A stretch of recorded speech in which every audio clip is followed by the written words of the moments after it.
আল্লাহ পাক রব্বুল আলামিন আয়াতে কারিমার মধ্যে বলেন, ইয়া আইয়ুহাল্লাযীনা আমানু, হে ঈমানদারগণ, ইত্তাকুল্লাহ, তোমরা আল্লাহ তাআলাকে ভয় করো। এক নম্বর কথা, ইত্তাকুল্লাহ, আল্লাহকে ভয় করো। দুই নম্বর, ওয়াবতাগু ইলাইহিল ওয়াসিলা, আল্লাহ পর্যন্ত পৌঁছার জন্য ওয়াসিলা তালাশ করো, মাধ্যম অনুসন্ধান করো। তিন নম্বরে আল্লাহ রাব্বুল আলামিন বলেন, ওয়াজাহিদু ফি সাবিলিহি, আল্লাহর রাস্তায় জিহাদ করো। যে মুমিন এই তিন শর্ত মেনটেন করে চলতে পারবে তার ব্যাপারে আয়াতের শেষাংশে আল্লাহর ওয়াদা, লাআল্লাকুম তুফলিহুন, তাহলে তোমরা সফলকাম হবা। বলেন না সুবহানাল্লাহ। যারা তাকওয়া অবলম্বন করতে পারবে, আল্লাহ পর্যন্ত পৌঁছার জন্য ওসিলা তালাশ করবে, আল্লাহর রাস্তায় জিহাদ করবে, এদের ব্যাপারে আল্লাহর ওয়াদা, এরা সফলকাম হবে। এবার আসি তাকওয়া কাকে বলে। তাকওয়া আল্লাহর ভয়। এই তাকওয়াটা কাকে বলে? অনেকেই মনে করি আমি তো তাকওয়ার অর্থ জানি। আপনি জানেন ওমর ইবনুল খাত্তাব জানতেন না তাকওয়ার অর্থ? জানতেন। তবুও দেখেন তাফসীরের কিতাবের মধ্যে কি আসছে।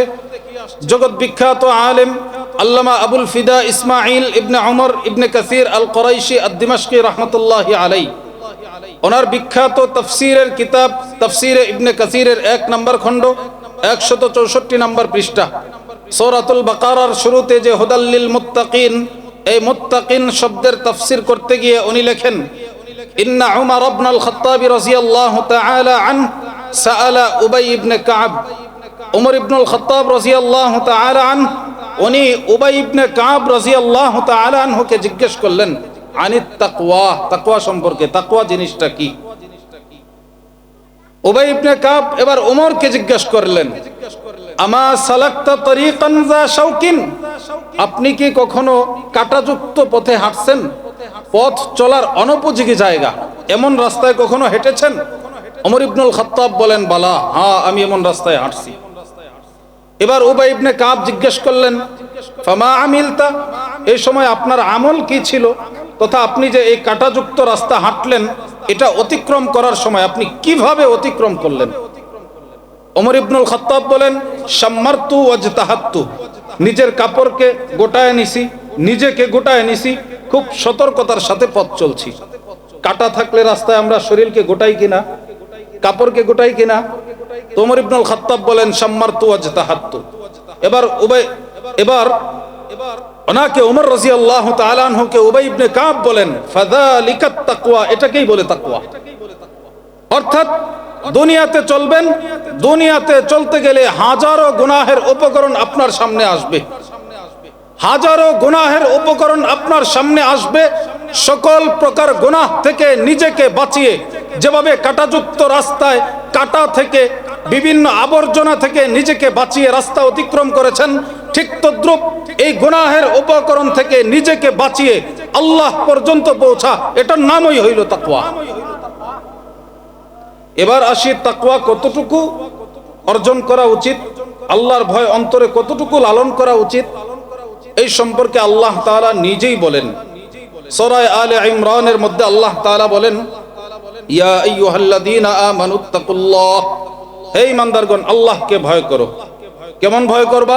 হাক্কা তুকাতিহ, যেই ভয়টা প্রকৃত অর্থেই ভয় হয়। প্রকৃত অর্থে ভয় কাকে বলে উদাহরণ দিলে সহজে বুঝবেন।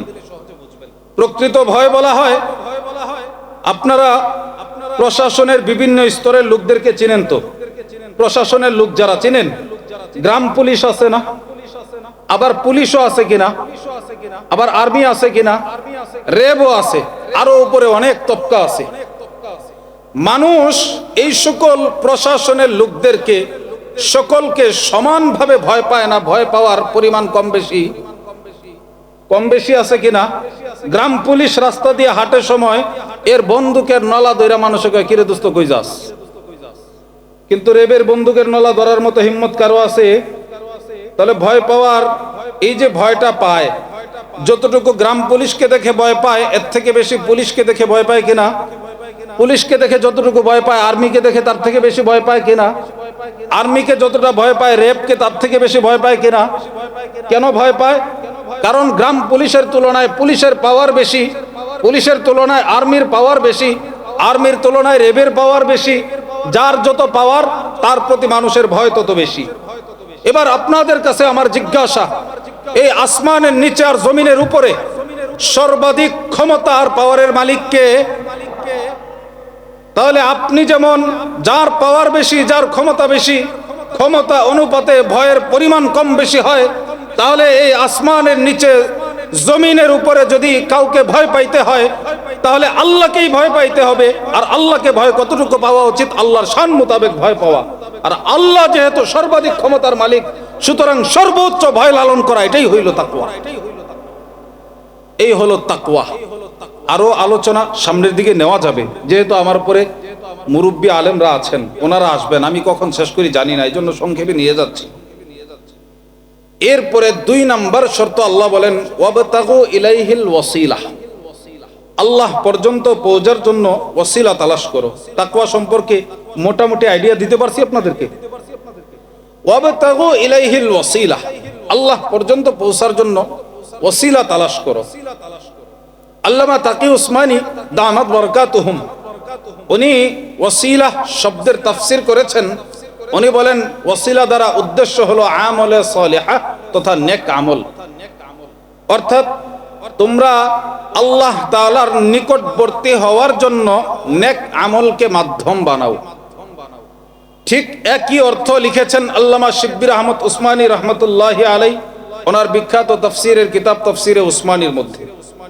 এই তাফসীর করার পর আল্লামা শিব্বির আহমদ উসমানী রহমতুল্লাহি আলাই উনি আরো একটা তাফসীর করেছেন, যেই তাফসীরটা নিয়ে আসছেন বিখ্যাত মুফাসসির কাতাদা ইবনে দিয়ামা রহমতুল্লাহি আলাইহির কাছ থেকে। উনি কি তাফসীর করেছেন? ওয়াবতাগু ইলাইহিল ওয়াসিলা তাফসীর করেছেন তাকাররাবু ইলাইহি বিতাআহ ওয়াল আমালু বিমা ইউরজি। তাকাররাবু, তোমরা নিকটবর্তী হও, ইলাইহি, আল্লাহর দিকে, আল্লাহর নিকটবর্তী হও, বিতাআতি, আল্লাহর আনুগত্য, ওয়াল আমালু বিমা ইউরজি, এবং আল্লাহ সন্তুষ্ট হয় এমন আমলের মাধ্যমে। তাহলে কি বোঝা গেল? আল্লাহর ইতাআত এবং তার সন্তুষ্টজনক আমলের মাধ্যমে আল্লাহর নৈকট্য অর্জন করো, এটাকে বলে ওয়াবতাগু ইলাইহিল ওয়াসিলা। যেমন নামাজ, রোজা, হজ, যাকাত, হুজুর আরো অনেক বিষয় আলোচনা করলেন, প্রত্যেকটাই আমলে সালেহার অন্তর্ভুক্ত। প্রত্যেকটা কাজই মানুষকে আল্লাহর নিকটবর্তী করে দেয়। 3 নাম্বার পয়েন্ট, আল্লাহ তাআলা বলেন ওয়াজাহিদু ফি সাবিলি, তোমরা আল্লাহর রাস্তায় জিহাদ করো। জিহাদ, এখন জিহাদের নাম শুনলে অনেকেরই মাথা নষ্ট হয়ে যায়। হুজুর জিহাদের আলোচনা করবে কেন? হুজুর জিহাদের কথা বলবে কেন? অথচ আল্লাহ কোরআনের মধ্যে জিহাদের কথা বলছেন কিনা? এখন বলেন, একজন মানুষ যাকাতের কথা কোরআনে আছে কিনা? হাদিসেও আছে কিনা?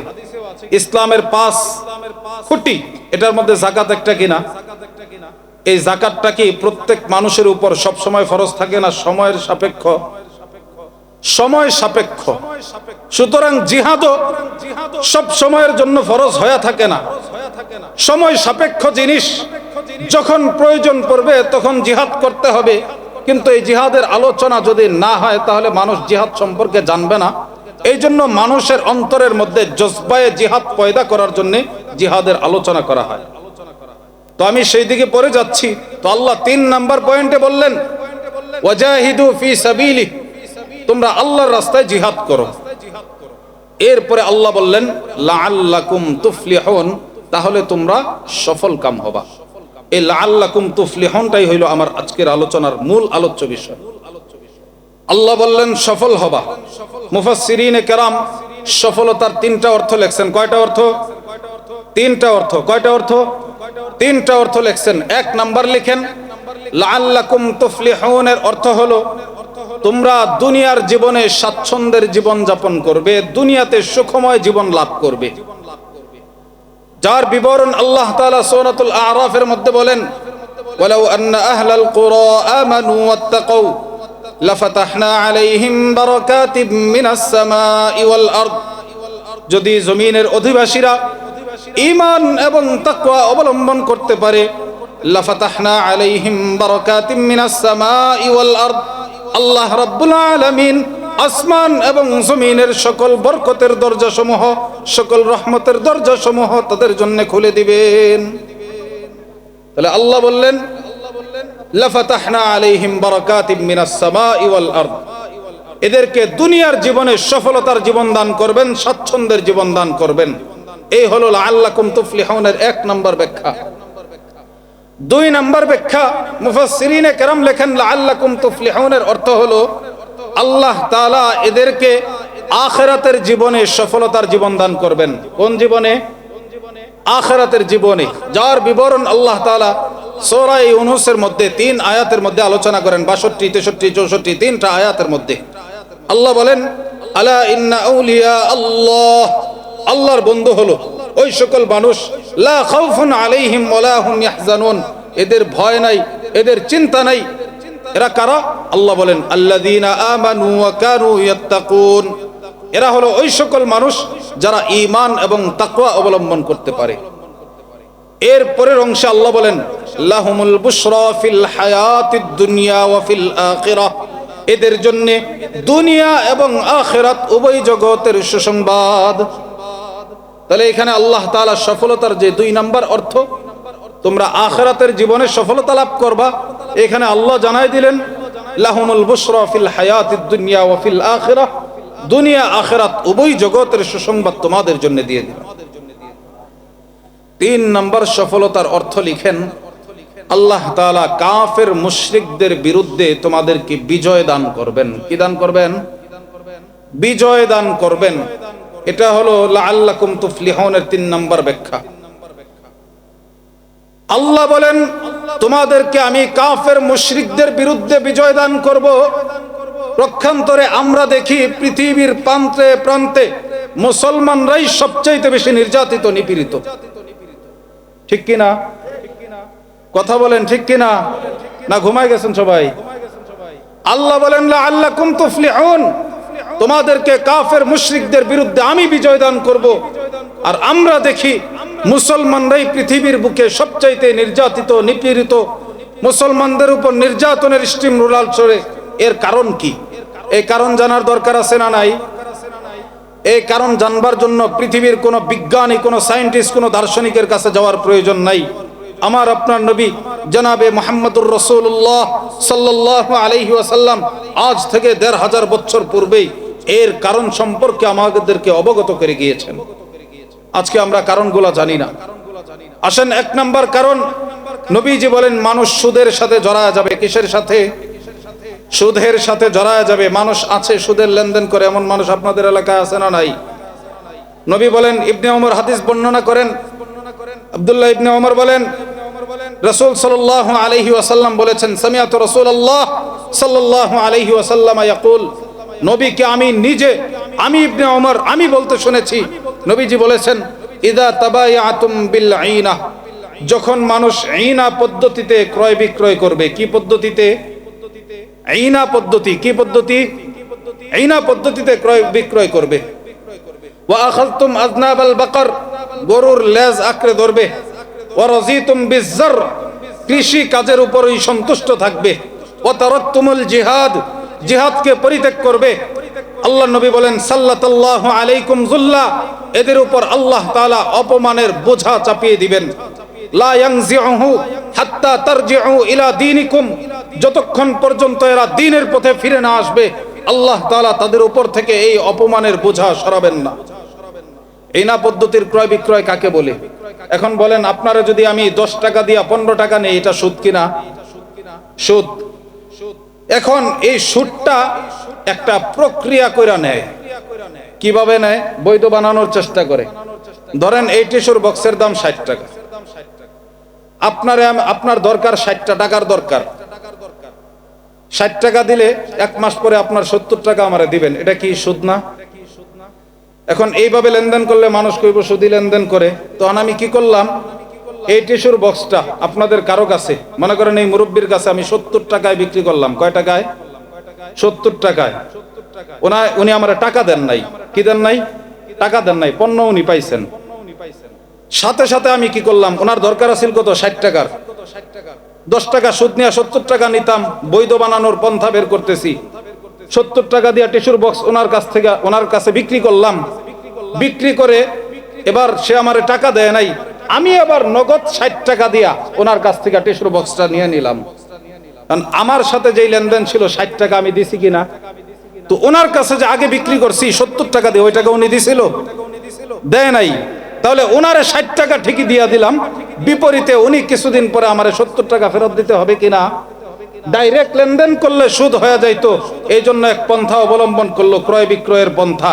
রাসূল বলেন ইযা তাবায়াতুম বিল আইনা, এটাই হইল এই আইনা পদ্ধতির ক্রয় বিক্রয়। যখন মানুষ এই আইনা পদ্ধতির ক্রয় বিক্রয় করবে, গরুর লেজ আঁকড়ে ধরবে, কৃষি কাজে সন্তুষ্ট থাকার অর্থ হলো দুনিয়ার কাজেই সে সন্তুষ্ট থাকবে। তারাকতুমুল জিহাদ, জিহাদকে পরিত্যাগ করবে। আল্লাহর নবী বলেন সাল্লাল্লাহু আলাইকুম, এদের উপর আল্লাহ তাআলা অপমানের বোঝা চাপিয়ে দিবেন। লা ইয়ানজিউ হাত্তা তারজিউ ইলা দীনিকুম, দ্বীনের পথে ফিরে না আসা পর্যন্ত, আল্লাহর সিরাতুল মুস্তাকিমের পথে ফিরে না আসা পর্যন্ত এরা এই অপমানের লাঞ্ছনার জিন্দেগি থেকে এরা মুক্ত হতে পারবেন। নাউজুবিল্লাহ। 2 নাম্বার কারণ, নবীজি বলেন আল্লাহ আল্লাহর রাসূলের যখন মানুষ অঙ্গীকারকে ভঙ্গ করবে, আল্লাহ আল্লাহর রাসূলের সাথে কৃত অঙ্গীকার ভঙ্গ করবে, নবীজি হাদিসের মধ্যে বলেন ওয়ালাম ইয়ানকুদু আহদাল্লাহ ওয়া আহদা রাসূলিহি, যে যখন মানুষ আল্লাহ এবং আল্লাহর রাসূলের অঙ্গীকার ভঙ্গ করবে তখন কি হবে? ইল্লা সাল্লাল্লাহু আলাইহিম, তখন আল্লাহ তাআলা তাদের উপর বিজাতিদেরকে তাদের উপর শক্তিশালী করে দিবেন, এবং তারা কি করবে? ফাখাযু বা'দা মা ফি আইদিহিম, তাদের কাছে যা কিছু থাকে এই সব কিছু তাদের কাছ থেকে এই বিজাতিরা ছিনায় নেয়। তাহলে মুসলমানদের কাছে শুধু টাকা পয়সাই কি একজন মানুষের কাছে থাকে? না, তার কাছে ক্ষমতা থাকে, ইজ্জত থাকে, সম্মান থাকে, বংশের পরিচয় থাকে। আল্লাহ বলেন এই সব কিছু থেকে এদেরকে, আল্লাহ রাসূল বলেন এদেরকে এই সব কিছু থেকে মাহরুম করা হবে। কখন? যখন তারা আল্লাহ এবং তার রাসূলের সাথে কৃত অঙ্গীকার ভঙ্গ করে। আল্লাহর সাথে কৃত ওয়াদা কি ছিল? রূহের জগতে আল্লাহর কাছ থেকে আমরা ওয়াদা করেছিলাম। আল্লাহ জিজ্ঞাসা করেছিলেন আলাস্তু বিরাব্বিকুম, আমি কি তোমাদের রব নই? আমরা কি উত্তর দিয়েছিলাম? বালা শাহিদানা, হ্যাঁ আপনি আমাদের রব, এই ব্যাপারে আমরা সাক্ষ্য প্রদান করলাম। এখন বলেন আল্লাহর এই ব্যাপারে সাক্ষ্য প্রদান করার অর্থ, কোরআন যেহেতু আল্লাহ তাআলাই দিয়েছেন এটাকেও মেনে নেওয়া, এটা এই সাক্ষ্যের মধ্যে পড়ে না? তাহলে আল্লাহর কোরআন কি বলে জানেন? ওমাই ইয়াকতুল মুমিনা মুতাআম্মিদা ফাজাযাউহু জাহান্নাম ওমাই ইয়াদউ মা'আল্লাহি ইলাহান আখার ওয়ালা ইয়াকতুলুনা আন-নাফসাল্লাতী হারামাল্লাহ ইল্লা বিল হক। মানুষকে হত্যা করা যাবে না, মানুষকে হত্যা করা যাবে না। ওমাই ইয়াকতুল মুমিনা মুতাআম্মিদা, যে ব্যক্তি মানুষকে ইচ্ছাকৃত হত্যা করে, ফাজাযাউহু জাহান্নাম, তার একমাত্র প্রতিদান হলো সে জাহান্নামী হবে। নাউজুবিল্লাহ। এখন বলেন নেতাগর প্ররোচনায় পড়ে আপনারা না হোক, মানে মানুষকে হত্যা করে কিনা, তাহলে সে তো আল্লাহর সাথে কৃত ওয়াদা ভঙ্গ করলো কিনা? তাহলে এই ভঙ্গ যে করতেছে এটা আমার আপনার মতো কোনো মানুষের সন্তানরা কিনা? তাহলে এদেরকে ফিরানোর প্রয়োজন আছে না নাই? এদেরকে ফিরানোর প্রয়োজন আছে। কিভাবে করতে হবে সেটার বিবরণ আল্লাহ জানাই দিয়েছেন। কুতিবা আলাইকুমুল কিসাস, কিসাসকে ফরজ করে দিয়েছেন আল্লাহ তাআলা। যাই হোক, সেদিকে যাচ্ছি না। তাহলে 2 নাম্বার কারণ আমরা কি পাইলাম? আল্লাহ আল্লাহর রাসূলের সাথে কৃত ওয়াদা ভঙ্গ করা। 1 নাম্বার কারণ কি ছিল? সুদের সাথে জড়ায় যাওয়া, দুনিয়াবি কাজেই সন্তুষ্ট হওয়া, জিহাদ পরিত্যাগ করা। 3 নাম্বার কারণ বলেন তোমাদের ভিতরে ওয়াহান চলে আসবে। কি আসবে? ওয়াহান। ব্যাখ্যা করতেছি, কি চলে আসবে? ওয়াহান চলে আসবে।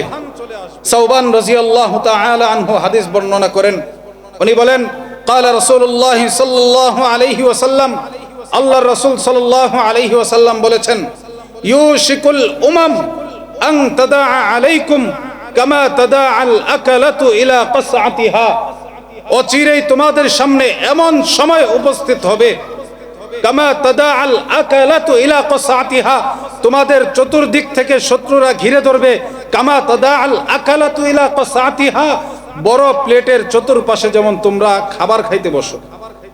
তবলিগি প্লেট চিনেন তো, বড় বড় প্লেট, এগুলার মধ্যে যখন খাবার রাখা হয় চতুর্পাশ থেকে মানুষ খাবার খাইতে বসে কিনা? আল্লাহ নবী বলেন ইউশিকুল উমাম আন তাদাআ আলাইকুম কামা তাদাআল আকালাতু ইলা কাসআতিহা, অচিরেই এমন সময় আসবে যেই সময় বিজাতিরা তোমাদের উপর বিজয়ী হবে, খাবারের বড় পাত্রের চতুর্পাশে মানুষ যেমন গোল করে বসে যায় খাবারকে গ্রহণ করার জন্য। এমন সময় সাহাবী একজন দাঁড়ায় বললেন, ফাকালা কাইল, হে আল্লাহর রাসূল, মিন কিল্লাতিন নাহনু ইয়াউমাইদ, সেদিন কি আমরা সংখ্যায় কম হব? আল্লাহর নবী বললেন, বাল আনতুম ইয়াউমাইদিন কাসীর, না, তোমরা সংখ্যায় সেদিন আরো বেশি হবা। এরপরে নবী বলেন, ওয়ালাকিন্নাকুম গুসা কা গুসাইন সাইল, কিন্তু তোমাদের অবস্থা এমন হবে তোমরা ভেসে যাওয়া খড়কুটার মতো। নালার মধ্যে খড়কুটা ভাইসা যাইতে দেখছেন তো? নবীজি বলেন তোমাদের অবস্থা এমন হবে তোমরা ভেসে যাওয়া খড়কুটার মতো হবে। ওয়ালা ইয়ানজাআন্নাল্লাহ মিন সুদুরি আদুউবিকুমুল মাহাবাতা মিনকুম, তোমাদের অন্তরের মধ্যে কাফের মুশরিকদের যেই ভয়টা তোমাদেরকে দেখে পাইতো, এই ভয়টা আল্লাহ তাআলা তাদের অন্তর থেকে দূর করে দিবেন। এরপরে নবী বলেন, ওয়ালা ইয়াকযিফান্নাল্লাহু ফি কুলুবিকুমুল ওয়াহান, আল্লাহ তাআলা তোমাদের অন্তরের মধ্যে ওয়াহান সৃষ্টি করে দিবেন, অসারতা সৃষ্টি করে দিবেন, দুর্বলতা সৃষ্টি করে দিবেন। ফাকালা কাইল, আবার এক ব্যক্তি দাঁড়ায় জিজ্ঞেস করলেন, ইয়া রাসূলুল্লাহ, হে আল্লাহর রাসূল, মাল ওয়াহান, এই ওয়াহানটা আমাদের ভিতরে কেন আসবে? এই যে ওয়াহান চলে আসবে, ওয়াহান আসার কারণে বিজাতিরা আমাদের উপর বিজয়ী হবে, আমরা লাঞ্ছিত অপমানিত হব, আমাদেরকে গ্রাস করে ধরবে, এই ওয়াহানটা কেন আসবে? আল্লাহ নবী বলেন দুই কারণে। কয় কারণে? দুই কারণে। জোরে বলেন কয় কারণে?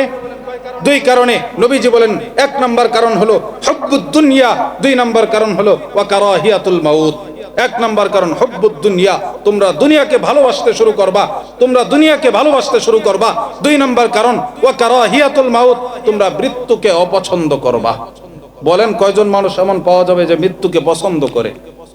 কারণ আল্লাহ তো বলে দিচ্ছেন, ইদা জা আজালুহুম লা ইস্তাখিরুনা সাআ ওয়া লা ইস্তাকদিমুন, মৃত্যুর সময় আসার সাথে সাথে এক সেকেন্ডও দেরি করা হবে না, আগেও করা হবে না, পরেও করা হবে না। সুতরাং এটা জানার পরেও এখন কয়জন মানুষ পাওয়া যাবে যে মৃত্যুকে পছন্দ করে? আছে মানুষ, দুনিয়াকে ভালোবাসে না এমন মানুষ আছে। আজ আমরা দুনিয়াকে ভালোবাসতে শুরু করছি, মৃত্যুকে অপছন্দ করি, যার কারণে আজকে আমরা অপমানিত, অপদস্থ।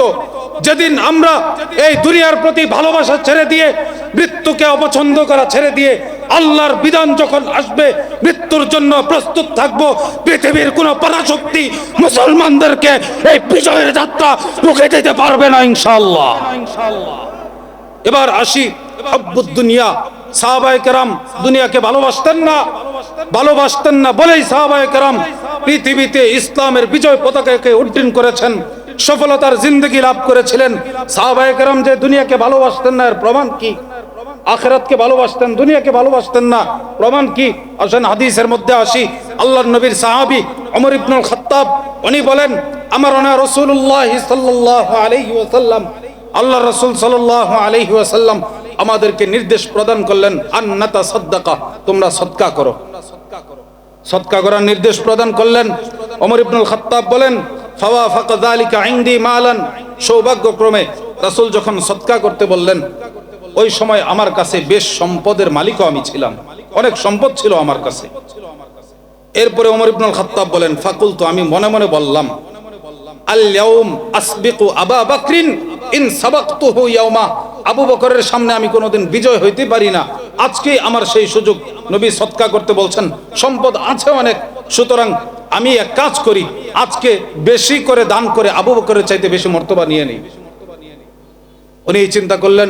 ওমর ইবনুল খাত্তাব বলেন, ফাজিতু বিনিসফি মালি, আমি আমার সকল সম্পদের অর্ধেক সম্পদ এনে রাসূলের দরবারে পেশ করলাম। অর্ধেক সম্পদ যখন রাসূলের দরবারে পেশ করলাম, আল্লাহ নবী আমাকে জিজ্ঞেস করলেন, মা আবকাইতা লি আহলিক, তোমার পরিবারের জন্য কি রেখে আসছো? ওমর ইবনুল খাত্তাব বলেন, মিসলাহু, অনুরূপ রেখে আসছি, যা আপনার সামনে হস্তান্তর করেছি অনুরূপ পরিবারের জন্য রেখে আসছি। ওয়া আতা আবু বকরিন, এমত অবস্থায় আবু বকর আয়েশা উপস্থিত, বিকুল্লি মা ইনদাহু, তার কাছে যা ছিল সব নিয়ে, যা ছিল সব নিয়ে আসছে। এবার আল্লাহ নবী আবু বকরকে জিজ্ঞেস করলেন, ইয়া আবু বকর, মা আবকাইতা লি আহলিক, তুমি তোমার পরিবারের জন্য কি রেখে আসছো? আবু বকর বললেন, আবকাইতু লাহুম, আমি আমার পরিবারের জন্য রেখে আসছি আল্লাহু ওয়া রাসূল, আল্লাহর তার রাসূলকে, আল্লাহর তার রাসূলকে রেখে আসছি। ওমর ইবনুল খাত্তাব বলেন, ওয়াল্লাহি আল্লাহর কসম লা আসবিকু ইলা শাইইন আবাদা, আজকের পরে আর কোনোদিন আমি এই আবু বকরের সামনে বিজয় হতে পারবো না। ওমর ইবনুল খাত্তাব অর্ধেক দিয়া দিছেন, আবু বকর সর্বস্ব দিয়া দিছেন। শুধু তাই না, আসেন আরেক ঘটনা শোনাই। জগৎ বিখ্যাত আলেম হযরত আল্লামা আবুল ফিদা, উনি ওনার কিতাবের মধ্যে লেখেন, ওনার কিতাব আদ-দুরুল মানদুদ ফি যামবিল বুখলি ওয়া মাদহিল জুদ কিতাবের মধ্যে আসছে 66 নম্বর পৃষ্ঠার মধ্যে উনি লেখেন, আসাবান নাসু কাহতুন ফি খিলাফতি আবি বকর রাদিয়াল্লাহু তাআলা আনহু, আবু বকর রাদিয়াল্লাহু তাআলা আনহুর খেলাফত কাল চলে। এই খেলাফত কাল চলার সময় মদিনার মধ্যে ভয়াবহ খরা দেখা দিয়েছে, অনাবৃষ্টি দেখা দিয়েছে। ফালাম্মা ইশতাদ্দা বিহিমুল আমর, যখন অবস্থা ভয়াবহ আকার ধারণ করেছে, তখন ফাজাউ ইলা আবি বকর রাদিয়াল্লাহু তাআলা আনহু, মানুষ আবু বকর সিদ্দিকের কাছে গেছে, যায় বলতেছে যে আবু বকর, ইয়া খলিফাতা রাসূলিল্লাহ সাল্লাল্লাহু আলাইহি ওয়াসাল্লাম, হে আল্লাহর রাসূলের খলিফা, ইন্নাস সামা লাম তুমতির ওয়াল আরদু লাম তুমবিত, আকাশ থেকে বৃষ্টি বর্ষণ হয় না, জমিন থেকে ফসল উৎপন্ন হয় না। ওয়াকাত তাওয়াক্কা আন-নাসু হালাকা, মানুষ ধ্বংসের দ্বার প্রান্তে দাঁড়ায় আছে। ফামা তাসনা, আপনি একটা উপায় বলে দেন, কি করবেন এখন করেন। মানুষের খাবার নাই, অনাবৃষ্টি দেখা দিছে, বৃষ্টি হয় না, জমিন থেকে ফসল উৎপন্ন হয় না, মানুষ ধ্বংসের দ্বার প্রান্তে দাঁড়ায় আছে, কি করবেন একটা উপায় বলে দেন। আবু বকর সিদ্দিক বলেন, তোমরা যাও, ইনসারিফু ওয়াসবিরু, তোমরা ফিরে যাও, ধৈর্য ধারণ করো। ফাইন্নী আরজুল্লাহ, আমি আল্লাহর কাছে আশাবাদী, আল্লাহ তামাসসু হাত্তা ইউফাররিজাল্লাহু আনকুম, শীঘ্রই আল্লাহ তাআলা তোমাদেরকে এই ভয়াবহ অবস্থা থেকে উত্তরণের পথ বের করে দিবেন। ফালাম্মা খারাজু, মানুষ চলে গেছে, চলে যাওয়ার পর ইদা বিকাফি কফিলাতিন মিন আলফি বাঈর কদ জাআত মিনাশ শাম, মানুষ চলে যাওয়ার কিছুক্ষণের মধ্যেই সেই সিরিয়া থেকে 1000 উট বোঝাই মাল নিয়া, ব্যবসায়িক পণ্য নিয়া মদিনার মধ্যে আগমন করছে। মাহমুলাতুন বিল বুররি ওয়াজ যাইতি ওয়াদ দাকিক, যেখানে বহন করতেছিল এই উটগুলো তৈল, আটা, গম, 3 ধরনের পণ্য, এগুলো বহন করে নিয়ে আসতেছে। এগুলো যখন নিয়ে আসছে, ফানাখাত বিবাবি উসমান রাদিয়াল্লাহু তাআলা আন, এই 1000 উটের এই কাফেলা উসমান রাদিয়াল্লাহু তাআলা আনহুর বাড়ির সামনে যায় দাঁড়াইছে। উসমানের বাড়ির সামনে যখন দাঁড়াইছে, ফাজআলাহা ফি দারিহি, উসমান রাদিয়াল্লাহু তাআলা আনহু এই সকল সম্পদ ওনার ঘরের মধ্যে নিয়ে সংরক্ষণ করলেন। এখন তো মদিনায় খরা যখন দেখা দিছে, এত সম্পদ আসছে, ফাজাআ ইলাইহি তুজ্জার, মদিনার বড় বড় যত ব্যবসায়ী আছে সব আয়েশা উসমান ইবনে আফফানের ঘরের সামনে উপস্থিত। এবার এসে বলতেছে, ওসমান মা তারা, কি চিন্তা করছেন, মালগুলো তো আসছে, বিক্রি তো করবেন, কি চিন্তা ভাবনা করছেন। ওসমান ইবনে আফফান বলেন, কাম তুরবিহুনানি, তোমরা কত মুনাফা দিবা, লাভ কত দিবা, পণ্যের কত লাভ দিবা। ব্যবসায়ীরা বলে দিরহামাইনে, প্রত্যেক পণ্যে 2 দিরহাম লাভ দিব। কয় দিরহাম? 2 দিরহাম। ওসমান ইবনে আফফান বলেন, উতিতু আকসার মিন যালিক, এর থেকে বেশি মুনাফা পাইছি, লাভ পাইছি আরো বেশি দিবা আরো। ব্যবসায়ীরা বলে আরবাআ, 4 দিরহাম লাভ দিব প্রতি পণ্যে।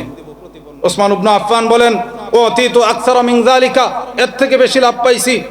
ব্যবসায়ীরা বলে খামসা, 5 দিরহাম করে লাভ দিব। ওসমান বলে, উতিতু আকসার মিন যালিকা, এর থেকে বেশি লাভ পাইছি, মুনাফা আরো বেশি পাইছি। এমার মদিনার ব্যবসায়ীরা বলে, লাইসা ফিল মাদিনাতি তাজিরুন গায়রুনা, আমরা ছাড়া মদিনার মধ্যে আর কোনো ব্যবসায়ী নাই। ফামানিল্লাযী আতাকা, কে আপনার এর থেকে বেশি দেয়?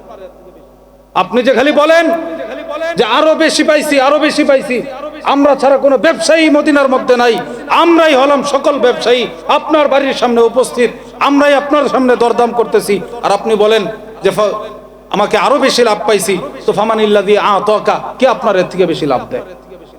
এবার উসমান ইবনে আফফান বলেন, ইন্নাল্লাহ, নিশ্চয় আল্লাহ তাআলা, আতানি, আমাকে দান করেছেন, বিকুল্লি দিরহামিন 10 দারাহিম, প্রত্যেক দিরহামের বিনিময়ে 10 দিরহাম।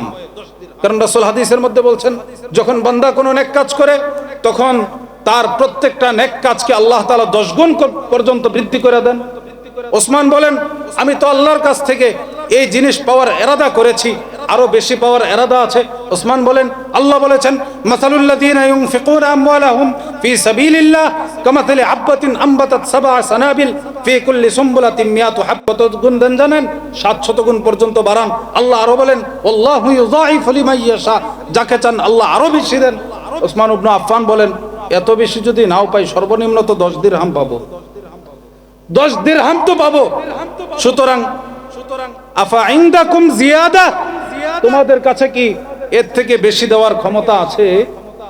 মদিনার ব্যবসায়ীরা বলে, লা, এর থেকে বেশি দিতে পারবো না।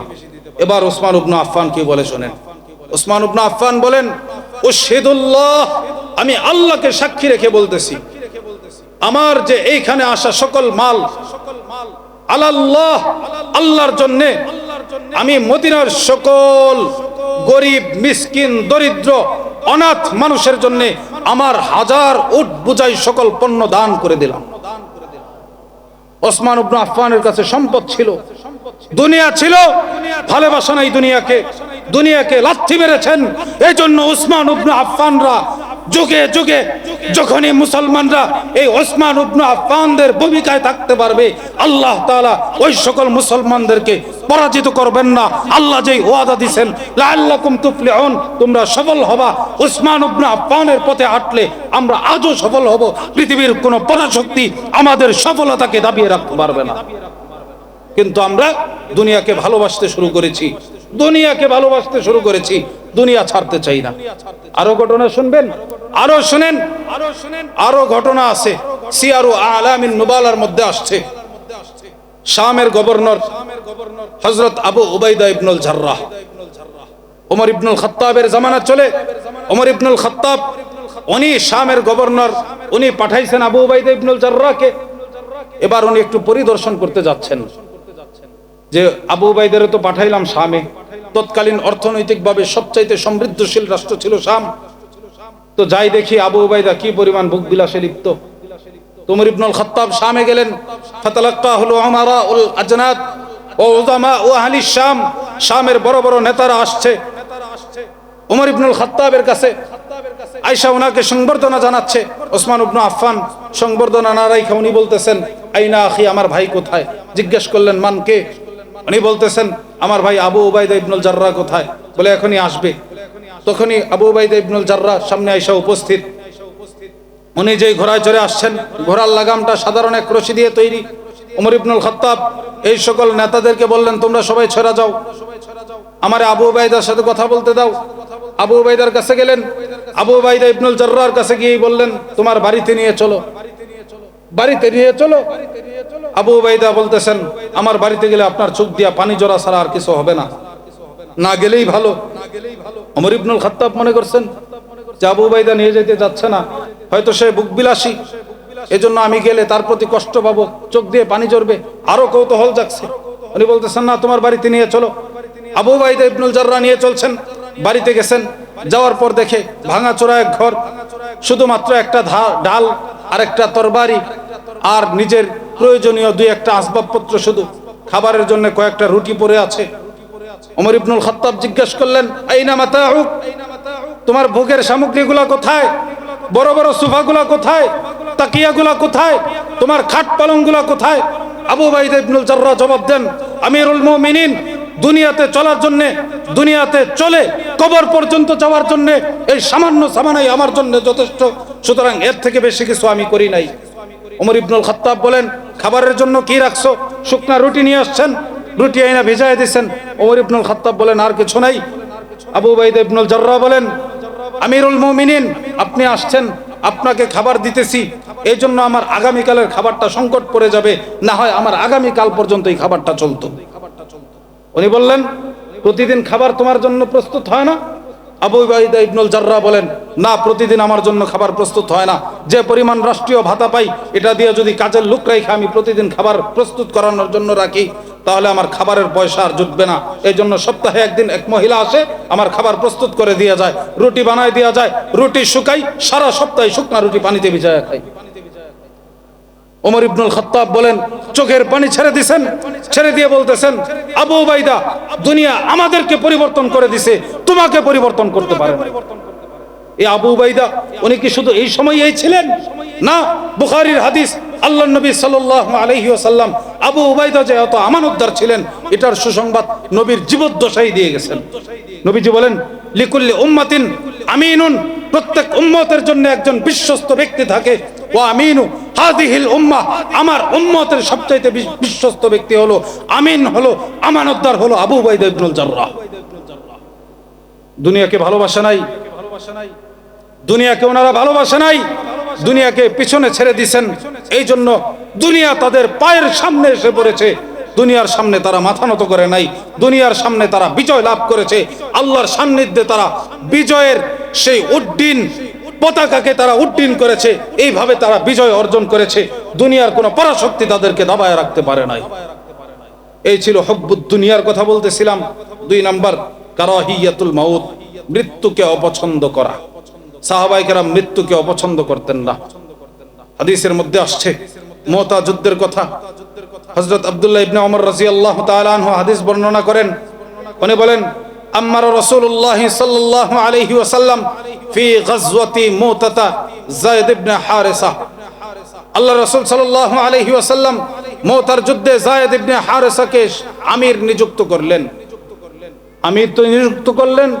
এবার আল্লাহর নবী বলেন, ইন কুতিলা যায়েদুন, যায়েদ যদি শহীদ হয়ে যায় তাহলে সেনাপতির দায়িত্ব পালন করবে জাফর, জাফর ইবনে আবু তালিব।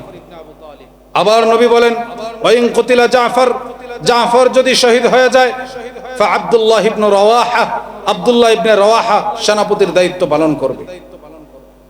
আল্লাহ রাসূল সাল্লাল্লাহু আলাইহি ওয়াসাল্লাম বিভিন্ন যুদ্ধে সাহাবায়ে কেরামদেরকে পাঠাইছেন, কিন্তু কোন যুদ্ধের মধ্যে একাধিক সেনাপতি নিযুক্ত করেন নাই। উলামায়ে কেরাম বসা আছেন, জিজ্ঞেস করেন, কারণ একটা যুদ্ধের মধ্যে সেনাপতি দরকার কয়জন? আমাদের সেনাপ্রধান কয়জন? একজন। প্রত্যেক যুদ্ধের সেনাপ্রধান বানায় দিতেন একজন করে। কিন্তু একমাত্র মুতার যুদ্ধ, যে যুদ্ধের মধ্যে আল্লাহ নবী বলেন যে এই যুদ্ধের প্রধান সেনাপতি হবে যায়েদ ইবনে হারিসা, যায়েদ ইবনে হারিসা যদি শহীদ হয়ে যায় এই যুদ্ধের সেনাপতির দায়িত্ব পালন করবে জাফর ইবনে আবু তালিব। জাফর যদি শহীদ হয়ে যায় এই যুদ্ধের সেনাপতির দায়িত্ব পালন করবে আব্দুল্লাহ ইবনে রাওয়াহা। এই 3 জনের একজনেরও বুঝতে বাকি নাই যে এই যুদ্ধ থেকে আর ফিরে আসা আমাদের সম্ভব না। কারো বুঝতে বাকি নাই। প্রত্যেকেই গেলেন পরিবারের কাছ থেকে বিদায় নিতে। যায়েদ ইবনে হারিসা আল্লাহর রাসূলের পালক পুত্র ছিলেন। আল্লাহর রাসূলের কাছে গেলেন, গিয়ে বললেন, চোখের পানি ছেড়ে দিয়েছেন, ইয়া রাসূলুল্লাহ, আমার পরিবার নাই, আপনি আমার পরিবার, আপনার কাছেই আমি লালিত পালিত হয়েছি, সুতরাং আপনি আমার বাবা, আপনার কাছ থেকেই বিদায় নিতে আসছি, আমাকে বিদায় দেন, হয়তো আর কোনোদিন দেখা হবে না। আল্লাহর রাসূলের কাছ থেকে বিদায় নিয়ে চলে গেলেন আবু জাফর ইবনে আবি তালেব। উনি গেলেন তার পরিবারের কাছ থেকে বিদায় নিতে। জাফর ইবনে আবি তালেব যখন পরিবারের কাছ থেকে বিদায় নিতে গেছেন, পরিবার বিদায় দিতে চায় না। উনি বললেন, না, আল্লাহর রাসূল আমাকে সেনাপতি নিযুক্ত করে দিয়েছে, সুতরাং আমাকে যেতেই হবে। পরিবারের কথা চিন্তা করেন নাই, যুদ্ধের জন্য রওনা হইলেন। আব্দুল্লাহ ইবনে রাওয়াহা কোন কোন বর্ণনায় আসছে নববিবাহিত ছিলেন। উনি নববিবাহিত ছিলেন, এমন কি ওনার স্ত্রীর সাথে ওনার দেখা সাক্ষাৎ পর্যন্ত হয় নাই। কোন কোন বর্ণনায় আসছে যে আব্দুল্লাহ ইবনে রাওয়াহা উনি গেছেন তার পরিবারের কাছে, বাহির থেকে বিবিকে ডাক দিয়েছেন, বিবি, যুদ্ধের জন্য আল্লাহর রাসূল আমাকে আমির নিযুক্ত করেছেন, সুতরাং তোমার সাথে দেখা করার আমার সময় নাই, আসছে শুধু বিদায় নিতে। আমাদের আজকে ফুলসজ্জা হওয়ার কথা, বাসর হওয়ার কথা, সুতরাং পারলাম না, আল্লাহ রাসূলের নির্দেশ পালন করতে হবে, আমাকে বিদায় দিয়ে দাও। বিবি বলে, আপনার সাথে আমার বিবাহ হয়েছে, দেখিও নাই কোনোদিন, একটু তো সামনে আসেন, এক নজর আপনাকে দেখি। আব্দুল্লাহ ইবনে রাওয়াহা বলেন, কিয়ামতের ময়দানে দেখা হবে, আর যদি বেঁচে ফিরে আসি তাহলে তো দেখা হবে, কিন্তু আল্লাহ রাসূল যেইভাবে আমাদেরকে নিযুক্ত করে দিয়েছেন মনে হয় না বেঁচে ফিরবো। আব্দুল্লাহ ইবনে রাওয়াহার স্ত্রী বলেন, আপনাকে আমি কিয়ামতের ময়দানে কিভাবে চিনবো? আপনি যে আমার স্বামী ছিলেন, অন্তত এক নজর দেখার সুযোগ দেন। আব্দুল্লাহ ইবনে রাওয়াহা বলেন, যেই আল্লাহ আমাকে শাহাদাতের মর্যাদা দান করতে পারে, সেই আল্লাহ কিয়ামতের দিন তোমার আমার মিলন হবে, একে অপরকে চিনবো, এই পরিচয় আল্লাহ তাআলা নিজেই দিয়ে দিবেন। এর বিশদ বিবরণ আসছে আল বিদায়া ওয়ান নিহায়ার 6 নম্বর খণ্ড 412 নম্বর পৃষ্ঠা থেকে নিয়ে 438 নম্বর পৃষ্ঠা ব্যাপী লম্বা আলোচনা, এই মুতা যুদ্ধের আলোচনা আসছে। কি আলোচনা? ইবনে কাসির রাহমাতুল্লাহি আলাইহি উনি আল বিদায়া ওয়ান নিহায়ার মধ্যে লেখেন এই যুদ্ধের মূল কারণ কি ছিল। হুদাইবিয়ার সন্ধির পর আল্লাহর রাসূল সাল্লাল্লাহু আলাইহি ওয়াসাল্লাম উনি পৃথিবীর নানা বাদশা, রাজা, শাসকবর্গ যারা আছেন এদের কাছে ইসলামের দাওয়াতের পত্র নিয়ে যাচ্ছেন সাহাবায়ে কেরামের মাধ্যমে। পত্র পাঠাচ্ছেন সাহাবায়ে কেরাম বিভিন্ন জায়গায় রাসূলের এই কালেমার দাওয়াতের পত্র নিয়ে যাচ্ছেন। তার ওই ধারাবাহিকতায় শুরাহবিল ইবনে আমর আল গাসসানি, ওনার যে অঞ্চল ছিল রোমের একটা অঞ্চল, এই অঞ্চলের শাসনকর্তা ছিলেন এই শুরাহবিলের কাছে আল্লাহর রাসূল সাল্লাল্লাহু আলাইহি ওয়াসাল্লাম হযরত হারিস ইবনে উমাইর রাদিয়াল্লাহু তাআলা আনহুর নেতৃত্বে ওনার মাধ্যমে একটি চিঠি এই শুরাহবিলের কাছে প্রেরণ করলো। শুরাহবিল আল্লাহর রাসূল সাল্লাল্লাহু আলাইহি ওয়াসাল্লামের এই দূত, এই বার্তাবাহক হারিস রাদিয়াল্লাহু তাআলা আনহুকে শহীদ করে দেয়। এর পরবর্তী সময়ে আল্লাহর রাসূল সাল্লাল্লাহু আলাইহি ওয়াসাল্লাম উমরাতুল কাজা থেকে ফেরার পর 4 মাস মদিনায় অবস্থান করলেন। এরপরে জমাদাল উলা মাসে 3000 সাহাবীর এক কাফেলাকে প্রেরণ করলেন মুতা নামক প্রান্তরে। এই রাসূল সাল্লাল্লাহু আলাইহি ওয়াসাল্লামের দূত হযরত হারিস রাদিয়াল্লাহু তাআলা আনহুকে যে হত্যা করেছিল এর কিসাস দেওয়ার জন্য। কতজন সাহাবীর কাফেলা? 3000। কতজনের কাফেলা? 3000 সাহাবার কাফেলা। সাহাবায়ে কেরাম রওনা হয়েছেন। ওনারা মাআন নামক এক স্থানে যায় অবতরণ করছেন, থামছেন। থামার পর ওনারা সংবাদ পাইলেন রোমের বাদশা সে 1 লক্ষ খ্রিস্টানদের এক বাহিনী এই মুসলমানদের বিরুদ্ধে প্রস্তুত করে পাঠায় দিছে। তারা মাআব নামক স্থানে অবস্থান করতেছেন। মাআনে অবস্থান করতেছেন মুসলমানরা, মাআবে অবস্থান করতেছেন খ্রিস্টানরা। তাদের সাথে আরবের বিভিন্ন খ্রিস্টান গোত্রের লোক, বালি গোত্র, ওকাজ গোত্র, আরো বেশ কয়েকটা গোত্রের লোক, জুজাম গোত্র, এরকম 5-6টা গোত্রের আরো 1 লক্ষ খ্রিস্টান এই খ্রিস্টানদের সাথে যুক্ত হয়েছে। তাহলে মোট সংখ্যা কত হলো? 2 লক্ষ। মুসলমানদের সংখ্যা কত? 3000। 3000 মুসলমানদের সংখ্যা, 2 লক্ষ খ্রিস্টানদের সংখ্যা। মুসলমানরা চিন্তায় পড়ে গেল, এখন কি করবে? পরামর্শ সবাই বসেছে। পরামর্শ যখন বসছে, এক একজন এক এক ধরনের অভিমত পেশ করতেছেন। কয়েকজন সাহাবায়ে কেরাম ওনারা বলতেছেন, আমরা আল্লাহর রাসূল সাল্লাল্লাহু আলাইহি ওয়াসাল্লামের কাছে এত সংখ্যা যে মুশরিকদের আমাদের বিরুদ্ধে জিহাদ করবে, এদের সংখ্যাটা জানায়া আল্লাহর রাসূলের কাছে চিঠি প্রেরণ করি। রাসূল যদি আমাদের জন্য সাহায্যকারী পাঠান তো পাঠান, অন্যথায় আমরা রাসূল যেই নির্দেশনা দিবে এই নির্দেশনা মোতাবেক আমরা আমাদের কার্যক্রম পরিচালনা করব। এই কথা যখন বললেন, আব্দুল্লাহ ইবনে রওয়াহা লাফ দিয়ে দাঁড়িয়ে গেছেন। দাঁড়িয়ে গিয়ে আব্দুল্লাহ ইবনে রওয়াহা ঈমান দীপ্ত অগ্নি ঝরা এক ভাষণ দিয়েছিলেন, যা ইতিহাসের সোনালী পাতায় আজও স্বর্ণাক্ষরে লিপিবদ্ধ।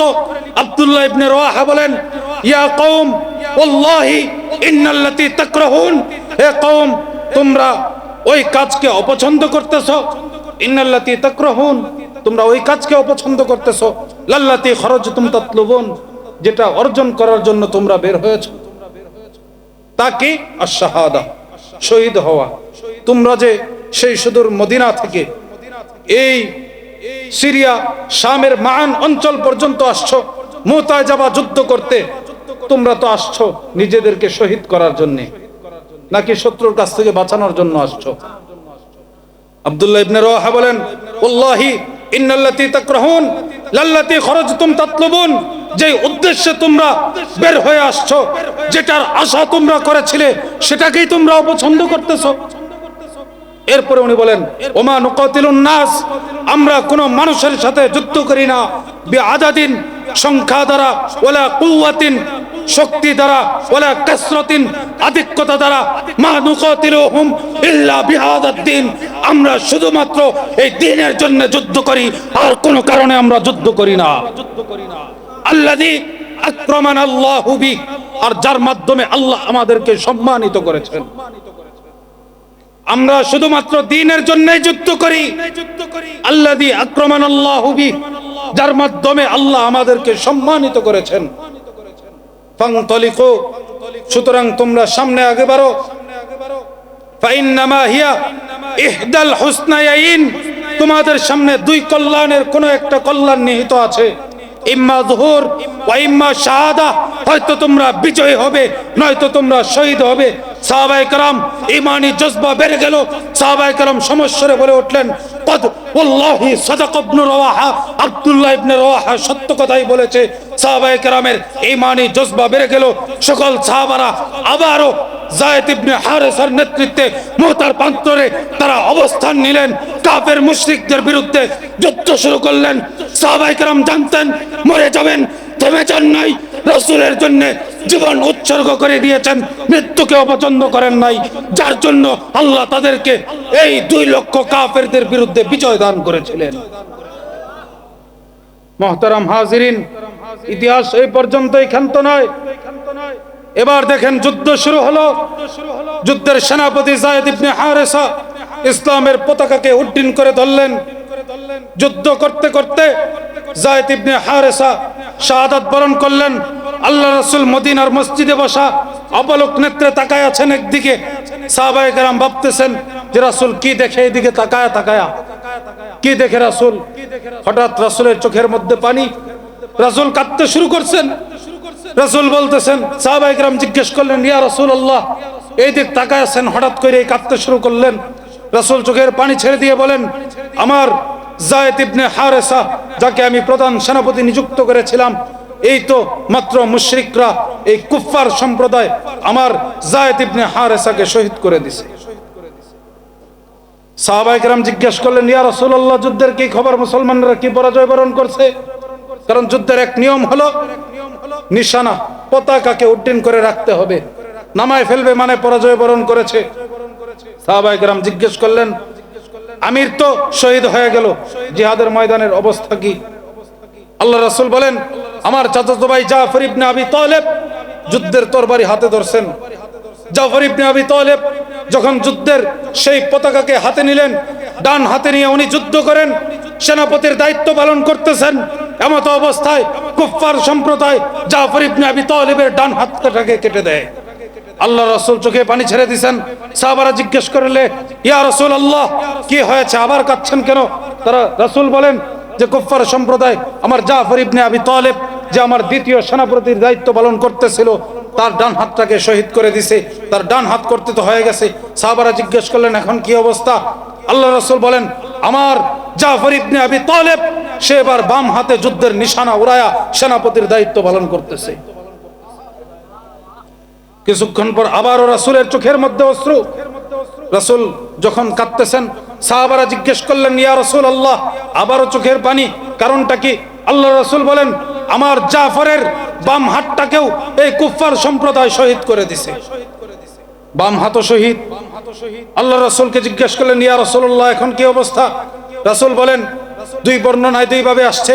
এক বর্ণনায় আসছে 2 বাহুকে একত্রিত চাপ দিয়া যুদ্ধের নিশানাকে মাঝখানে নিয়ে জাফর ইবনে আবি তালেব জিহাদের নেতৃত্ব দিতেছেন। একদিকে 2 হাত কর্তৃত, অপর দিকে নেতৃত্ব দিতেছেন। আরেক বর্ণনায় আসছে মুখের মধ্যে যুদ্ধের নিশানাকে ওড়ায়া, কালেমার নিশানাকে ওড়ায়া উনি জিহাদের সেনাপতির দায়িত্ব পালন করতেছেন। কিছুক্ষণ পর জাফর ইবনে আবি তালেবকে শহীদ করে দেওয়া হলো। আল্লাহ রাসূল হাউমাউ করে কাঁদতে শুরু করলেন। আল্লাহ রাসূলকে সাহাবারা জিজ্ঞেস করলেন, ইয়া রাসূলুল্লাহ, কাঁদতেছেন আবার, কারণটা কি?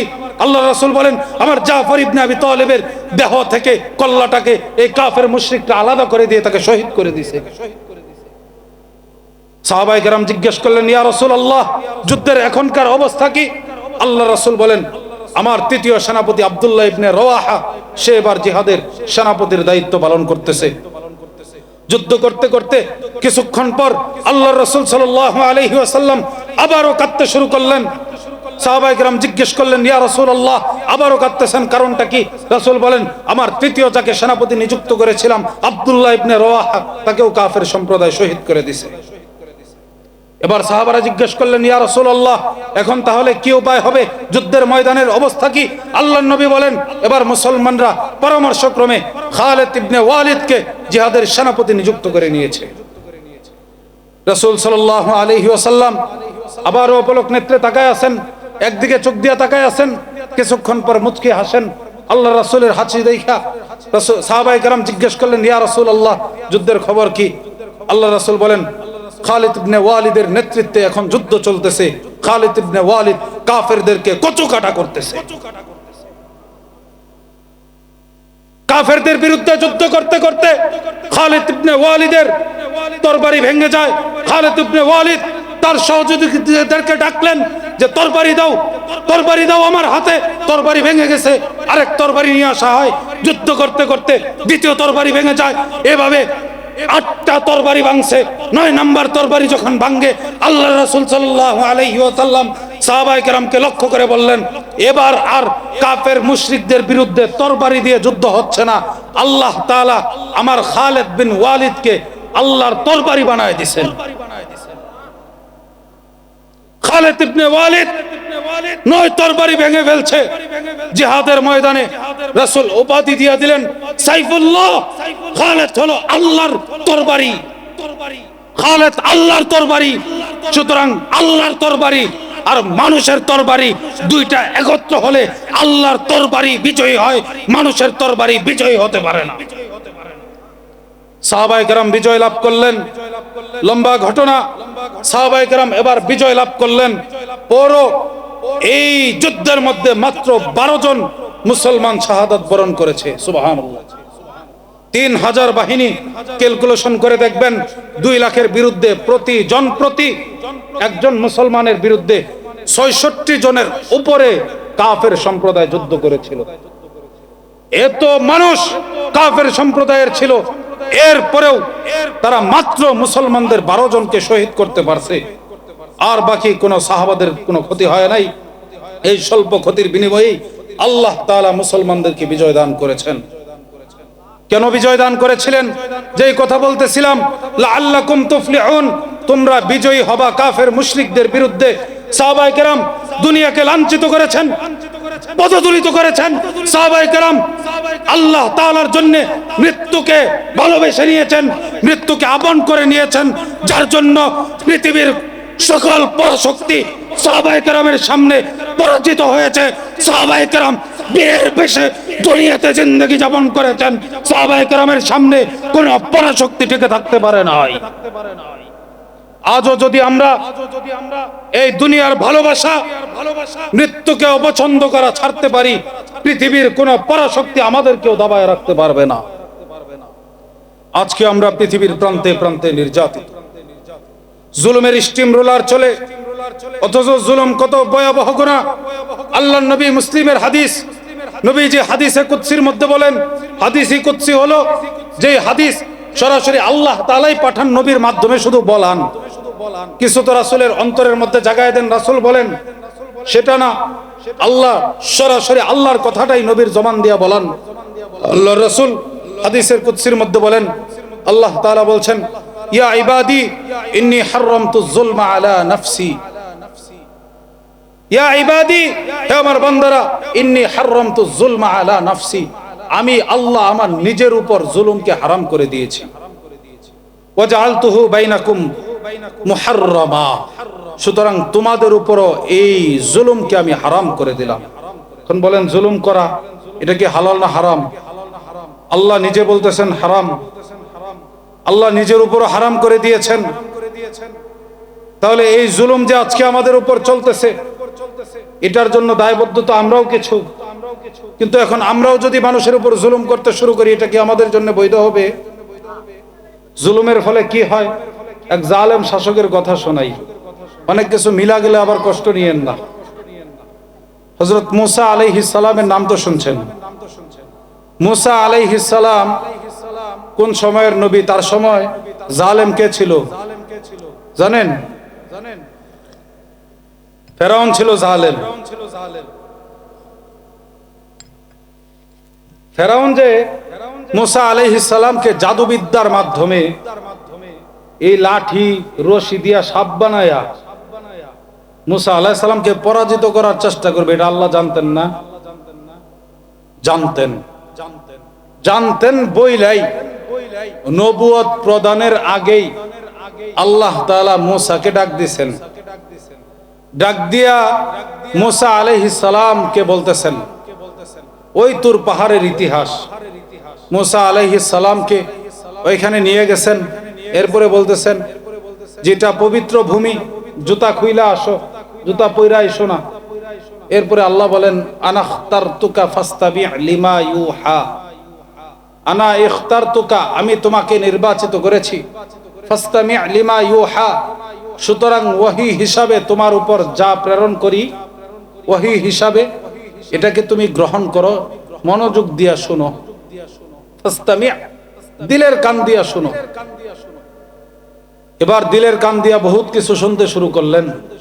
এক পর্যায়ে আল্লাহ জিজ্ঞেস করলেন মা তিলকা বিয়ামিনিকা ইয়া মূসা, কোন কথা থেকে আসতেছি বুঝতেছেন? কোত্থেকে? জুলুমকারী শাস্তি কি হয়, এদের পরিণতি কি হয়, এটা বলতে চাচ্ছি। আল্লাহ বলেন মা তিলকা বিয়ামিনিকা ইয়া মূসা, মূসা তোমার হাতে কি? মূসা বলেন আমার হাতে তো লাঠি। ক্বালা হিয়া আসাই, এটা আমার হাতে লাঠি। আতাওয়াক্কাউ আলাইহা ওয়া আহুশু বিহা আলা গানামি ওয়া লিয়া ফিহা মাআরিব উখরা, বহুত কাজবাজ করি, বকরিরে পাতা পায়রা খাই, হাবিজাবি করি। এবার আল্লাহ তাআলা মূসা আলাইহিস সালামকে বলেন ওই যে ফেরাউন যে মূসা আলাইহিস সালামকে পরাজিত করার চেষ্টা করবে, আল্লাহ বলেন আলকিহা ইয়া মূসা, মূসা তোমার লাঠিটা ছেড়ে দাও মাটির মধ্যে। আলকিহা ইয়া মূসা, মূসা তোমার লাঠি ছাড়ো। ফাআলকাহা ফাইদা হিয়া হাইয়াতুন তাসআ, মূসা যখন লাঠি ছাড়লেন সাথে সাথে এই লাঠি এক ধাবমান সাপ হয়ে মূসা আলাইহিস সালামের সামনে উপস্থিত। মূসা আলাইহিস সালাম তো ছাড়ছেন লাঠি, ফাইদা হিয়া হাইয়াতুন তাসআ। এবার মূসা আলাইহিস সালাম বলেন, মূসা আলাইহিস সালামকে আল্লাহ তাআলা বলতেছেন খুযহা ওয়ালা তাখাফ, মূসা তোমার লাঠি ধরো। মূসা আলাইহিস সালাম একটু একটু ভয় পাইতেছেন। সানুঈদুহা সিরাতাহাল উলা, আল্লাহ অভয় দিয়ে বলতেছেন যে লাঠি ধরো, তোমার হাতের স্পর্শ পাওয়া মাত্রই এই লাঠি, এটা এই সাপটা এটা লাঠিতে রূপান্তর হয়ে যাবে। যখন এভাবে চলতেছে এবার আল্লাহ তাআলা মূসা আলাইহিস সালামকে এই প্রশিক্ষণ দিলেন। কারণ ফেরাউনের সামনে যদি সাপ হয়ে যায় তখন তো মূসা আলাইহিস সালাম হঠাৎ করে ভয় পেয়ে যেতে পারেন।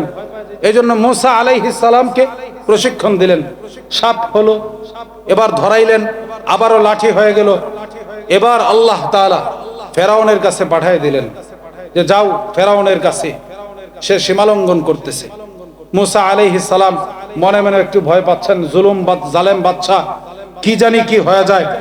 এই যখন চিন্তা করতেছেন তখন আল্লাহ তাআলা মূসা আলাইহিস সালামকে অভয় দিলেন। এরপরে মূসা আলাইহিস সালাম বলতেছেন আমার জন্য আমার একজন সহকারী নিযুক্ত করে দেন। সহকারী চাইলেন, সহকারী হিসাবে চাইলেন কারে? ওনার ভাই হারুন আলাইহিস সালামকে। আল্লাহ তাআলাকে বলতেছেন যে ওয়াজআলনি ওয়াজিরাম মিন আহলি, আমার জন্য আমার একজন সহযোগী বানায় দেন। হারুন আখি, আমার দিলটা চায় আমার ভাই হারুন হোক। আল্লাহ বললেন কদ উতিতা সুলাকা ইয়া মূসা, হে মূসা যা সওয়াল করছো তাই দিলাম, অর্থাৎ তোমার ভাই হারুনকেই তোমার সহযোগী বানাই দিলাম। এবার যখন দুইজনকে বানাই দিলেন এবার আল্লাহ মূসা আলাইহিস সালামকে বলেন ইযহাবা ইলা ফিরআউন ইন্নাহু তাগা, যাও ফেরাউনের কাছে, এই সীমালঙ্ঘন করতেছে, দুইজন মিল্লা যাও। আল্লাহ কথাও শিখাই দিলেন ফাকুলা লাহু কাওলাল লাইয়িনা লাআল্লাহু, তার সাথে যায় নম্র ভাষায় কথা বলবা। এবারও ওনারা দুইজন ভয় পাইতেছেন একটু একটু, জালেম বাদশা, কি জানি কি হয়। আল্লাহ অভয় দিয়া বলেন ক্বালা লা তাখাফা ইন্নানি মাআকুমা আসমাউ ওয়া আরা, ভয় পায়ো না, সমস্যা নাই, ইন্নানি মাআকুমা আসমাউ ওয়া আরা, আমি তোমাদের কথা শুনতেছি, তার কথাও শুনতেছি, আমি সব দেখতেছি, সুতরাং যাও। মূসা আলাইহিস সালামের কাছে পাঠিয়ে দিলেন। মূসা আলাইহিস সালামকে ফেরাউনের কাছে পাঠিয়ে দিলেন। ফেরাউন যায় উপস্থিত হয়েছে। এবার ফেরাউন তার তো বিপরীতে অসংখ্য জাদুকরদেরকে নিয়ে একত্রিত করে মূসা আলাইহিস সালামের বিরুদ্ধে লাগাই দিছে। এদেরকে এবার উস্কে দিচ্ছে। ফেরাউন বলে ইন হাদানে লাসাহিরান ইরিদানে আইয়ুখরিজাকুম মিন আরদিকুম বিসিহরিহিমা ওয়া ইয়াযহাবা বিতরিকাতিকুমুল মুসলা, এরা দুইজন জাদুকর, এরা জাদুর মাধ্যমে তোমাদেরকে পরাজিত করবে, তোমাদের পথ পদ্ধতি থেকে, তোমাদের আদর্শ থেকে তোমাদেরকে সরায় দিবে, তোমাদেরকে এই জায়গা থেকে তোমাদের দেশ থেকে তোমাদেরকে বিতাড়িত করে দিবে ইত্যাদি বলে বলে মুসা আলাইহিস সালামের বিরুদ্ধে ক্ষিপ্ত করতেছিল। ফাজমিউ কাইদাকুম, মুসা আলাইহিস সালামের বিরুদ্ধে ফেরাউন বলতেছে, এই তার যে বিরোধী লোকগুলো ছিল, ফেরাউনের সঙ্গী যারা ছিল, যারা মুসা আলাইহিস সালামের বিরুদ্ধে লড়ার জন্য আসতে করছে, এবার ফেরাউন এর দলবলের লোকেরা মুসা আলাইহিস সালামকে বলে, ক্বালু ইয়া মুসা ইম্মা আন তুলকিয়া ওয়া ইম্মা আন নাকুনা আউওয়ালা মান আলকা। আমাদের দেশে এক শ্রেণীর মানুষ আছে না, কয় যে আসেন খেলা হবে, বলছে কিনা? আরে এরা তো ফেরাউনের দল। কেমনে ফেরাউনের দল? আল্লাহর কোরআন বলে ফেরাউনের লোকের দলবলরা জিজ্ঞেস করছে, যা বলতেছে, ক্বালু ইয়া মুসা, হে মুসা ইম্মা আন তুলকিয়া, এই যে সাপ লাঠির খেলা, ইম্মা আন তুলকিয়া, তুমি কি ছাড়বা, ওয়া ইম্মা আন নাকুনা, নাকি আমরা ছাড়বো, আউয়ালা, প্রথমে এই খেল কাটা আগে শুরু করব। ফেরাউনের লোকেরা কয়, ইয়া মুসা ইম্মা আন তুলকিয়া ওয়া ইম্মা আন নাকুনা নাহনু আউয়ালা মান আলকা। মুসা, এই সাপ লাঠি খেলা শুরু কি তুমি আগে শুরু করবা না আমরা আগে শুরু করতাম? মুসা আলাইহিস সালাম বলেন, বাল আলকু, খেলা তুমি আগে শুরু করো, কারণ মুসা কালিমুল্লাহ খেলা শুরু করলে কোন খেলোয়াড় পৃথিবীতে টিকে থাকতে পারে না।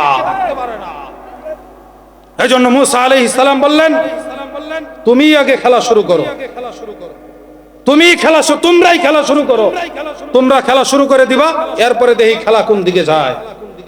এবার খেলা শুরু হয়ে গেছে।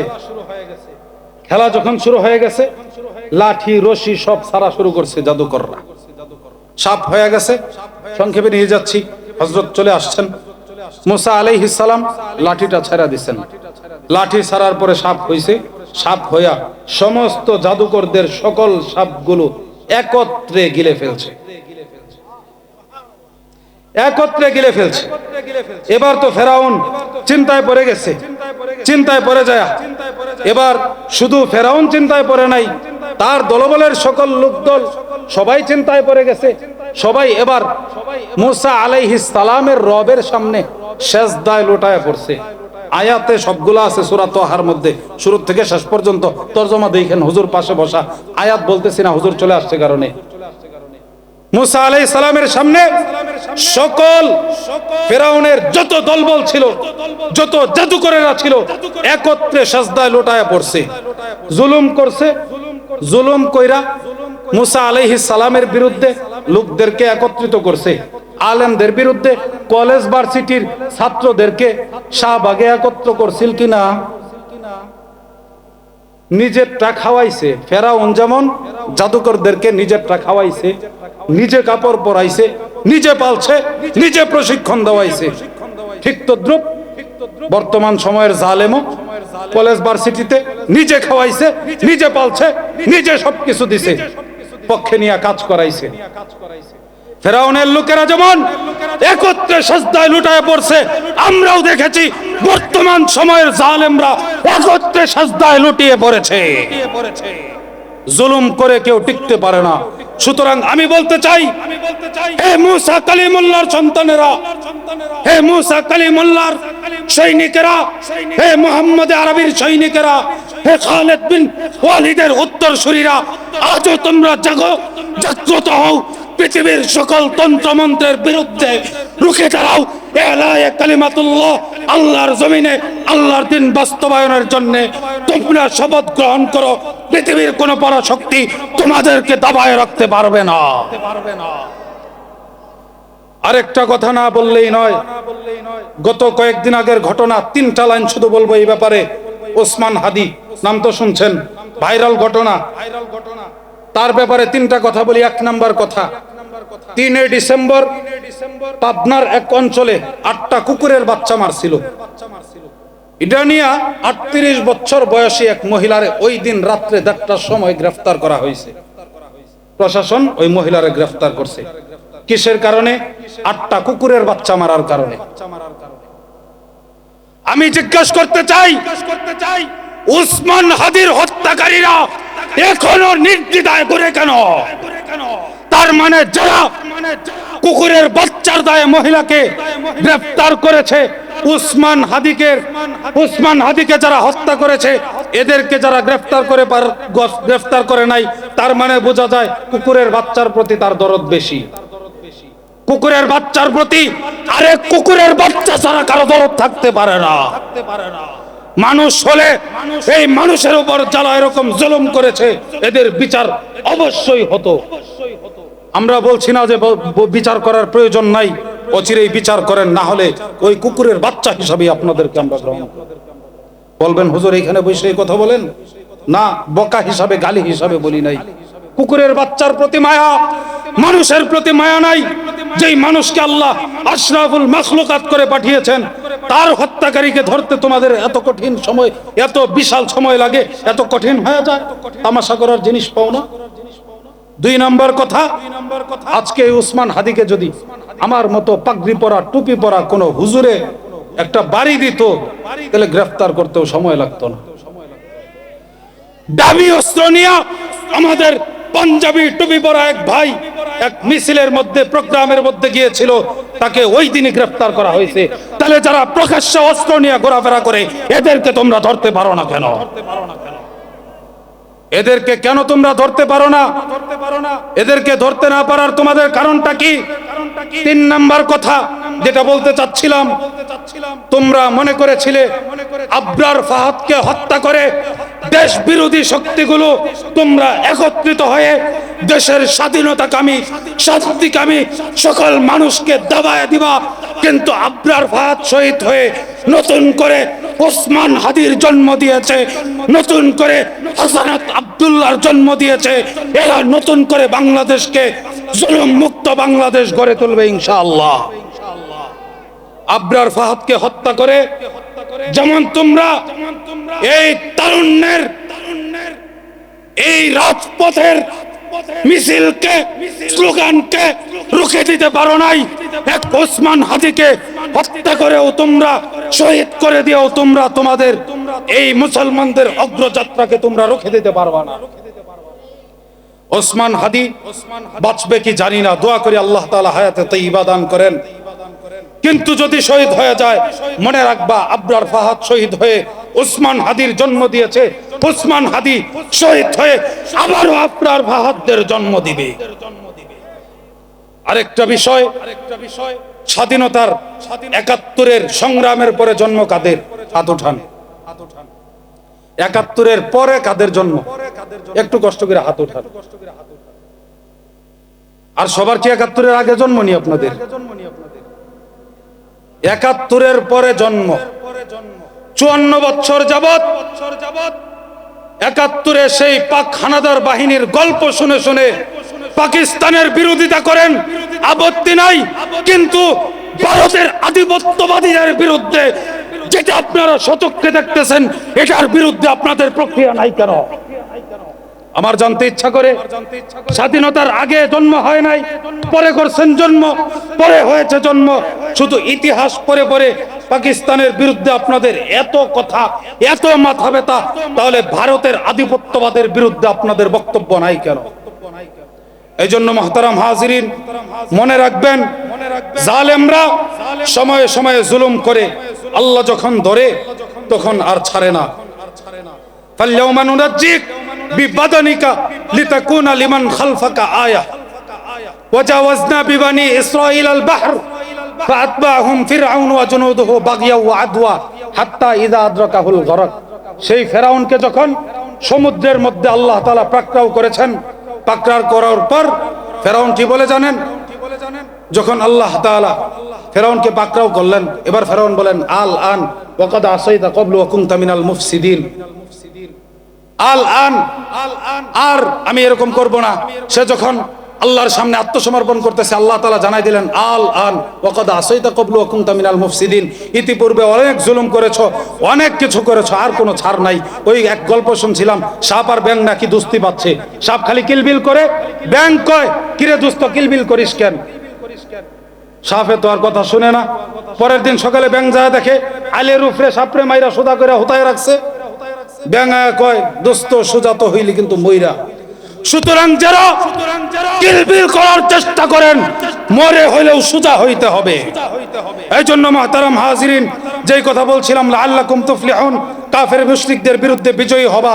আজ আপনাদেরকে বলি, দুনিয়ার ভালোবাসা ছাড়েন, জজবায়ে জিহাদ অন্তরে লালন করেন, মৃত্যুকে অপছন্দ করা ছেড়ে দেন।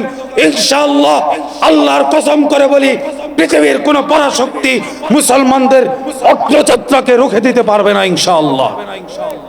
যাই হোক, যতটুকু কথা বললাম, মেহমানরা বসে আছেন, ভুল ত্রুটি হয় থাকলে আল্লাহ মাফ করেন।